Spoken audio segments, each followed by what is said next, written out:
barbaarintayda dhalinyarada taasaan ugu xiiso badan oo maaragtay haddaa qof isdilayseen haddaad wax baranayseen haddaa koraysay haddaa wax xiiseynaysay haddaa wax baranaysay waxyaalahan aad u xiiseyn jiray waxaa kamid ah badda xamar oo kale liida un baan ku carari jiray 24 saac markaan soo kale waxaan aad u xiiseyn jiray oo kale cayaartan leeyahay jeeska ayaan caan ku ahaa maaragtay magaalada muqdisho magaalada muqdisho waan idiin sheegay dhalinyaranimadii oo dhan baan ku qaatay waxbarashadii oo dhan baan ku qaatay waxaan la noolaa oo aan la dhan walba nolosha kala qaatay hadday tahay dhalinyaro isdilaysa hadday tahay dhalinyaro wada soconaysa hadday tahay dabaal hadday tahay cayaar hadday tahay wax walba waxa aanan marna maskaxdeeda ka go'i karin waxa weeye beesha ballaaran ee maaragtay deegaanka xamar maaragtay loo tiriyo inay leedahay beeshaasoo dhaqamada soomaalida malaha aan isleeyahay dhaqanka ugu wanaagsan bay lahayd qabyaaladu aada ugu yarayd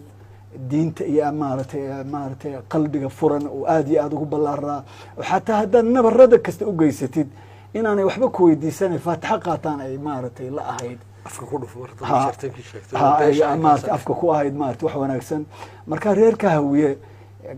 abgaal baan gaar kusii dhigtay saaxiibaday oo dhan malaha 99% waxay ahaayeen reerka abgaalka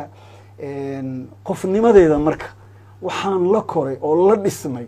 waa reerka haddii ma jeerteen xag dhiig ahaa abtiyaal ahaa laakiin koriimahayga maskaxdeeda saan u fakarayo dadnimadan u fakarayo dee saaxiibaday baa saamaynta ugu faraha badan igu lahaa xaqiiqdii waxaan aaminsanahay inay hanti weyn ee ummadda soomaaliyeed ay yihiin reerka muqdisho loo tirinayo hadda dee dunidu xumaato garan maayo